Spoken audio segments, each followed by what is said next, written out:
Hey everyone, welcome back to my channel. Today we are clearing one of the most important and confusing topic in endodontics, that is reversible versus irreversible pulpitis. Now what is pulpitis? As we know, itis means inflammation and pulp is the dental pulp tissue. So pulpitis is defined as the inflammation of the dental pulp tissue. So pulp is a delicate tissue which contain tiny blood vessels, myelinated, unmyelinated nerves, lymphatics and undifferentiated cells. What are the causes? अब इसके बहुत सारे causes हो सकते हैं लेकिन कुछ most common cause है. First is mechanical में भी trauma is the most common cause. trauma हो सकता है fall की वजह से, sudden blow की वजह से या फिर cavity preparation के टाइम पे exposure हो सकता है.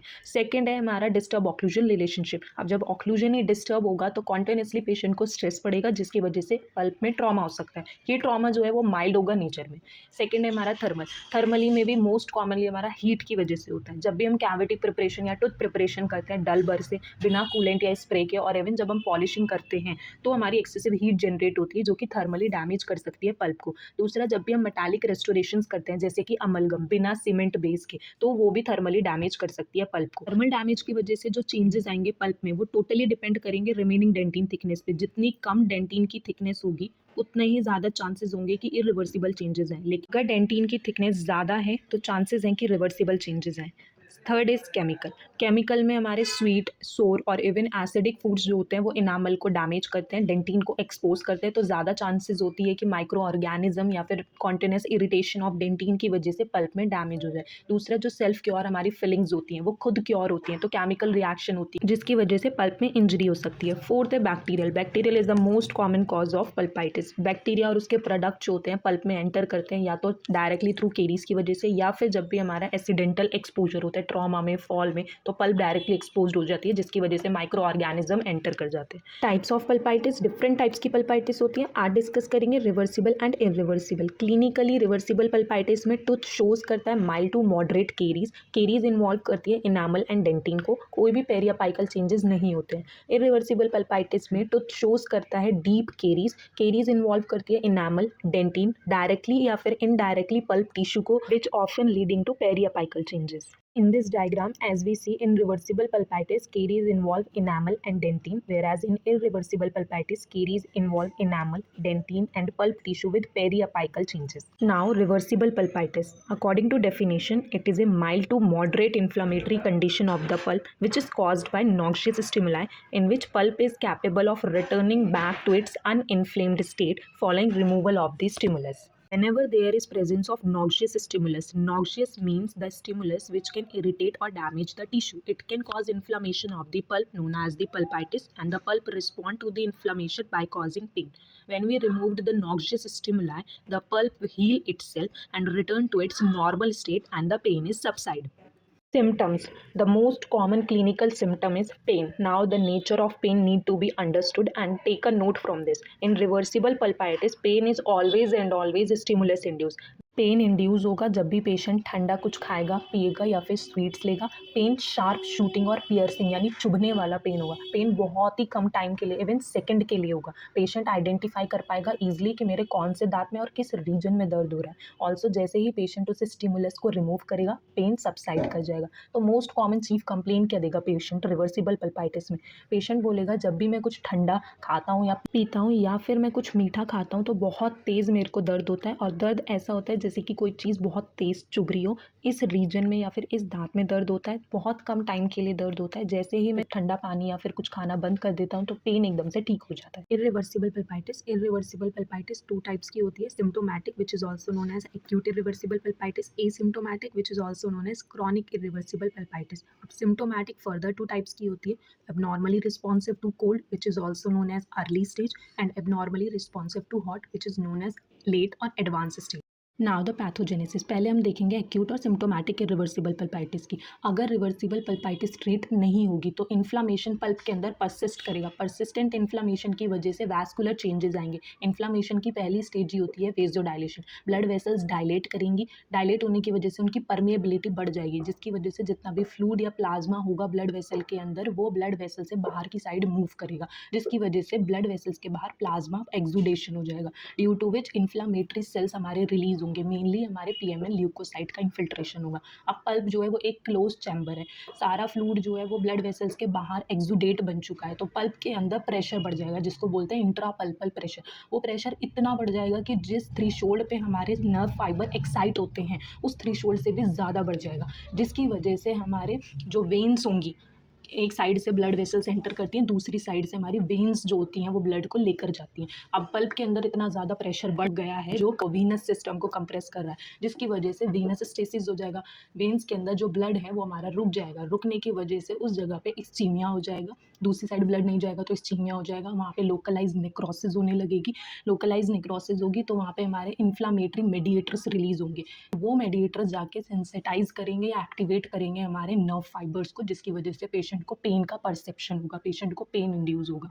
पेन जो होगा वो डिफरेंट होगा। अर्ली स्टेजेस में ए डेल्टा फाइबर्स जो होते हैं वो हमारे सेंसिटाइज होते हैं, इनकी जो लोकेशन है वो बहुत इंपॉर्टेंट है। ए डेल्टा नर्व फाइबर्स जो होते हैं वो टर्मिनल या पेरीफेरी ऑफ द पल्प में लोकेटेड होते हैं, यानी कि जो डेंटिन की ओडोंटोब्लास्टिक लेयर होती है जस्ट उसके बीनीथ हमारे ए डेल्टा नर्व फाइबर्स लोकेटेड होते हैं, और इनकी जो नर्व एंडिंग्स होती हैं वो हमारी स्लाइटली एक्सटेंड कर जाती हैं डेंटाइनल ट्यूब्यूल्स में। ऑल्सो ये जो नर्व फाइबर्स होते हैं ये माइलिनेटेड होते हैं, तो जब भी ये नर्व सेंसिटाइज होंगी तो पेन का जो कंडक्शन होगा वो बहुत फास्ट होगा, जिसकी वजह से पेशेंट को शार्प और प्रिकिंग पेन होता है। पेन जो होता है वो उसी पॉइंट पर होता है जिसको बोलते हैं लोकलाइज्ड पेन।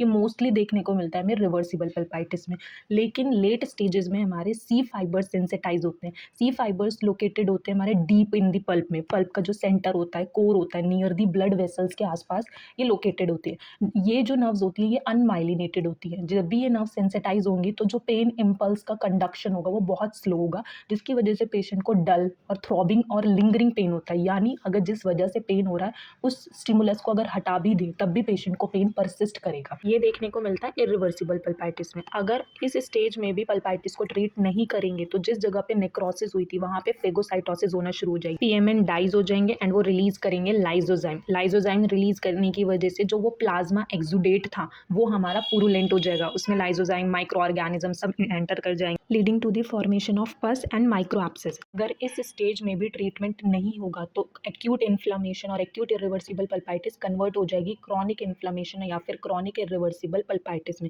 इसमें प्रोलिफरेटिव फोर्स जो होगी वो हाइपर एक्टिव होगी, टिश्यू शो करेगा necrotic tissue in this centre में, उसके बाहर हमारे क्रॉनिक इन्फ्लामेटरी सेल्स होंगे, मेनली हमारे लिम्फोसाइट्स, प्लाज्मा सेल्स, मैक्रोफेजेस, उसके बाहर हमारे प्रोलिफरेटिंग फाइब्रोब्लास्ट एंड कैपिलरीज होंगी एज अ हीलिंग अटेम्प्ट, उस टिश्यू को हील करने के अटेम्प्ट में। अगर ये प्रोलिफरेटिव एक्टिविटी कंटिन्यू रहेगी, ट्रीटमेंट नहीं होगा, it can lead to the formation of granulation tissue. अगर ये ग्रैनुलेशन टिश्यू एक्सटेंड कर जाएगा beyond the apex, lead to the formation of पेरिअपाइकल granuloma. Further inflammation can lead to the ulceration on the surface of the pulp. Tooth में जो exposure होगा उसके through पस और एब्सेस ड्रेन करेंगे इनटू द ओरल कैविटी में, जो decrease करेंगे पल्प के अंदर प्रेशर को, डिक्रीज इंट्रा पल्पल प्रेशर, जिसकी वजह से पेन सबसाइड कर जाएगा और पेन अकर भी कर सकता है due to the presence of necrotic tissue. Now symptomatic and acute irreversible pulpitis. According to definition, it is a persistent inflammatory condition of the pulp in which pulp becoming incapable of healing. Even after removal of stimulus, pulp is unable to return to its normal state. Irreversible की दो stage होती हैं, early and advance stage. Early stage जो कि abnormally responsive होती है to cold को से, तो पेन जो होगा वो पेशेंट को कोल्ड फूड्स, बेवरेजेस और स्वीट से होगा, जैसे कि रिवर्सिबल में होता है। ऑल्सो इसमें अदर फीचर्स भी होते हैं, जैसे पेशेंट को जैसे ही फूड लॉजमेंट होगा या फिर पैकिंग ऑफ फूड की वजह से पेशेंट को पेन होगा, इसीलिए पेशेंट हमेशा कंप्लेन करता है जब भी कुछ खाता हूँ तो खाना फंसने की वजह से उसको बहुत दर्द होता है। पेन जो होगा वो शार्प शूटिंग या फिर पियर्सिंग होगा। पेन इंटरमिटेंट होगा, यानी इंटरवल्स में होगा, अभी पेन है फिर थोड़ी देर के लिए बंद हो जाएगा फिर पेन स्टार्ट हो जाएगा, या फिर पेन कंटिन्यूस रहेगा। पेन स्पॉन्टेनियस होगा, बिना किसी स्टिमुलस के भी पेशेंट को पेन होगा। ये क्यों होगा? क्योंकि इन्फ्लेमेशन इतना ज़्यादा बढ़ चुका है जिसकी वजह से नेक्रोसिस हो चुकी है, नेक्रोटिक टिश्यू वहाँ पे प्रेजेंट है जो बार बार इन्फ्लेमेशन को प्रवोक कर रहा है, जिसकी वजह से बिना किसी स्टिमुलस के भी पेशेंट को पेन हो रहा है। और अगर पेशेंट कोई स्टिमुलस लेता भी है जैसे कोल्ड फूड, बेवरेजेस या स्वीट्स, उसकी वजह से पेन बहुत ज़्यादा बढ़ जाएगा, एग्रीवेट हो जाएगा। और अगर पेशेंट स्टिमुलस हटा देता है तब भी पेशेंट को पेन लिंगर करेगा, यानी स्टिमुलस हटाने के बाद भी पेशेंट को कुछ घंटों तक और इवन डेज तक पेन परसिस्ट करेगा। पेन नॉक्टर्नल होगा। नॉक्टर्नल मीन्स रात में पेशेंट को पेन होगा और जब भी पेशेंट लेटेगा तो पेन बढ़ जाएगा। इसका रीज़न क्या है? सिफेलिक ब्लड फ्लो की वजह से। हमें पता है कि ब्लड वेसल्स जो होती हैं वो अपाइकल रीजन से पल्प में एंटर करती हैं। इन्फ्लामेशन की वजह से डायलेशन होगा। डायलेशन की वजह से ज़्यादा ब्लड फ्लो एंटर करेगा हमारा अपाइकल से to the coronal area, which can increase the इंट्रापल्पल pressure and which can aggravate the pen. So whenever the patient is lying down, there is increase in pain. Pen is referred, pen refer करेगा same side की opposing arch में। From maxillary premolars and molars से pen temple area में जाएगा, mid रेमल area में, mandibular molar and mental area में। And from mandibular molar से pen body of the mandible में, angle of the mandible, year में and हमारे मैक्सिलरी मोलर्स में जाएगा। लेट स्टेजेस में पेन मोर सीवियर होगा। इतना सीवियर पेन होगा कि पेशेंट रात में सो ही नहीं पाएगा, वो बार बार उठेगा। पेन जो होगा वो बोरिंग, नॉइंग और थ्रॉबिंग, जैसे कोई हथौड़ा मारा है उस टाइप का पेन होगा। क्लिनिकली टूथ में लेदरी स्लफ या फिर हमारा पस देखने को मिल सकता है। पेशेंट को जो पेन होगा वो हमारा हीट से होगा, यानी जब भी पेशेंट कुछ गर्म खाएगा पिएगा तो पेन एग्रीवेट होगा, बढ़ेगा। पेन रिलीव होगा कोल्ड एप्लीकेशन पे, लेकिन एक सर्टेन लिमिट तक। अगर पेशेंट कोल्ड अप्लाई कर रहा है तो एक लिमिट तक ही उससे पेन जो होगा वो रिलीव होगा, उसके बाद पेन जो होगा वो एग्रीवेट होना शुरू हो जाएगा। तो पेशेंट क्या चीफ कंप्लेंट देगा? पेशेंट बोलेगा उसके लेफ्ट या फिर राइट में बहुत तेज पेन हो रहा है और पेन जो है वो मेरे सर में भी जा रहा है और कान में भी दर्द हो रहा है। पेशेंट आइडेंटिफाई नहीं कर पाएगा अपर आर्च में हो रहा है, लोअर आर्च में हो रहा है, कौन से टीथ में हो रहा है वो लोकेट नहीं कर पाएगा, क्योंकि पेन जो है वो रेफर्ड है। दूसरा पेशेंट बोलेगा कि पेन इतना ज़्यादा होता है, बिना कुछ खाए पिए पेन जो होता है अपने आप स्टार्ट हो जाता है, पूरा दिन पेन रहता है, और अगर मैं कुछ ठंडा या फिर गर्म खा लेता हूँ तो पेन बहुत बढ़ जाता है, रात में सोता हूँ तो पेन बढ़ जाता है, पेन इतना तेज़ होता है कि मुझे दवाई लेनी पड़ती है उसको रोकने के लिए। Now, asymptomatic or chronic irreversible pulpitis. According to definition, it is an inflammatory response of the pulpal connective tissue to an irritant, where proliferative forces are hyperactive and dominant over exudative forces. As we already discussed, in chronic irreversible pulpitis, there is a proliferation of fibroblast and capillaries as an healing attempt, उसको heal करने के लिए. In this case, pain is absent due to decrease in intrapulpal pressure, or pain may occur if there is blockage of drainage of abscess or pus. Thank you for watching. I hope you understand the concept of reversible and irreversible pulpitis. Stay tuned. In next part, we discuss diagnosis, treatment planning, and prognosis of both reversible and irreversible pulpitis. Thank you.